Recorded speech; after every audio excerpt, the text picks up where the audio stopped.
بسم اللہ الرحمن الرحیم۔ شروع اللہ کا نام لے کر جو بڑا مہربان نہایت رحم والا ہے۔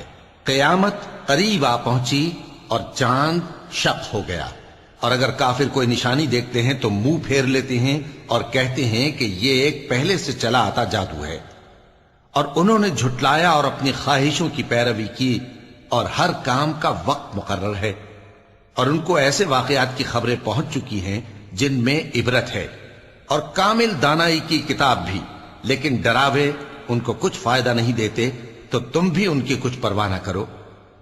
جس دن بلانے والا ان کو ایک ناگوار چیز کی طرف بلائے گا، فوراً آنکھیں نیچی کیے ہوئے قبروں سے نکل پڑیں گے گویا بکھری ہوئی ٹڈیاں ہوں۔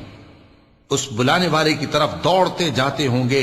کافر کہیں گے یہ دن بڑا سخت ہے۔ ان سے پہلے نوح کی قوم نے بھی تکذیب کی تھی، تو انہوں نے ہمارے بندے کو جھٹلایا اور کہا کہ دیوانہ ہے، اور انہیں ڈانٹا بھی گیا۔ تو انہوں نے اپنے پروردگار سے دعا کی کہ میں ان کے مقابلے میں کمزور ہوں، بس تو ہی بدلہ لے لے۔ پس ہم نے زور کے میل سے آسمان کے دہانے کھول دیے اور زمین میں چشمے جاری کر دیے، تو پانی ایک کام کے لیے جو مقدر ہو چکا تھا جمع ہو گیا۔ اور ہم نے نوح کو ایک کشتی پر جو تختوں اور میخوں سے تیار کی گئی تھی سوار کر لیا، وہ ہماری آنکھوں کے سامنے چلتی تھی۔ یہ سب کچھ اس شخص کے انتقام کے لیے کیا گیا جس کو کافر مانتے نہ تھے، اور ہم نے اس کشتی کو ایک نشانی بنا چھوڑا، تو کوئی ہے کہ سوچے سمجھے؟ سو دیکھ لو کہ میرا عذاب اور ڈرانا کیسا ہوا۔ اور ہم نے قرآن کو سمجھنے کے لیے آسان کر دیا ہے، تو کوئی ہے کہ سوچے سمجھے؟ قوم عاد نے بھی تکذیب کی تھی، سو دیکھ لو کہ میرا عذاب اور ڈرانا کیسا ہوا۔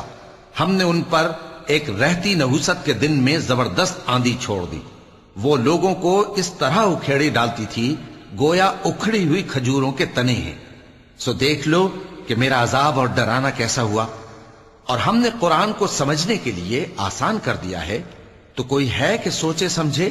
قوم سمود نے بھی خبردار کرنے والوں کو جھٹلایا، تو کہا کہ بھلا ایک آدمی جو ہم ہی میں سے ہے، ہم اس کی پیروی کریں؟ یوں ہو تو ہم گمراہی اور دیوانگی میں پڑ گئے۔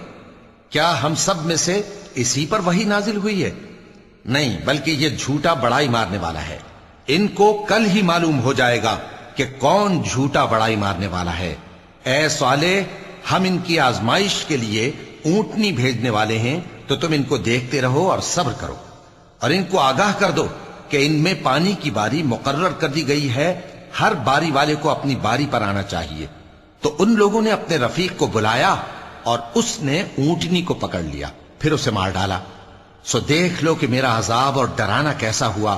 ہم نے ان پر عذاب کے لیے ایک زور کی آواز بھیجی، تو وہ ایسے ہو گئے جیسے باڑ والے کی چورا چورا ہو جانے والی باڑ۔ اور ہم نے قرآن کو سمجھنے کے لیے آسان کر دیا ہے، تو کوئی ہے کہ سوچے سمجھے؟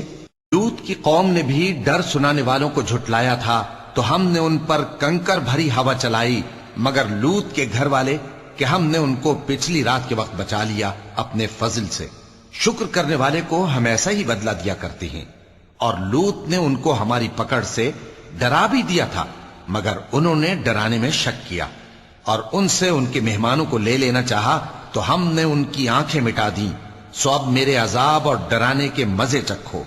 اور ان پر صبح سویرے ہی ٹھہر جانے والا عذاب آ نازل ہوا، تو اب میرے عذاب اور ڈراووں کے مزے چکھو۔ اور ہم نے قرآن کو سمجھنے کے لیے آسان کر دیا ہے، تو کوئی ہے کہ سوچے سمجھے؟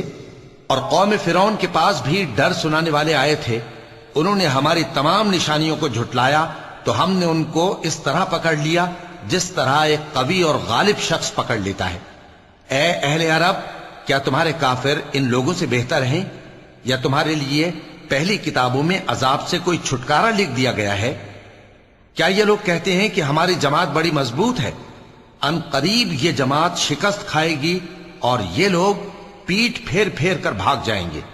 اصل میں ان کے وعدے کا وقت تو قیامت ہے، اور قیامت بڑی سخت اور بہت تلخ ہوگی۔ بے شک گناہگار لوگ گمراہی اور دیوانگی میں مبتلا ہیں۔ اس روز منہ کے بل دوزخ میں گھسیٹے جائیں گے، کہا جائے گا لو اب آگ کا مزہ چکھو۔ ہم نے ہر چیز اندازہ مقرر کے ساتھ پیدا کی ہے، اور ہمارا حکم تو آنکھ کے جھپکنے کی طرح ایک بات ہوتی ہے، اور ہم تمہارے ہم مذہبوں کو ہلاک کر چکے ہیں، تو کوئی ہے کہ سوچے سمجھے؟ اور جو کچھ انہوں نے کیا ان کے اعمال ناموں میں درج ہے، یعنی ہر چھوٹا اور بڑا کام لکھ لیا گیا ہے۔ جو پرہیزگار ہیں وہ باغوں اور نہروں میں ہوں گے، یعنی سچی بیٹھک میں، ہر طرح کی قدرت رکھنے والے بادشاہ کی بارگاہ میں۔ صدق اللہ العظیم۔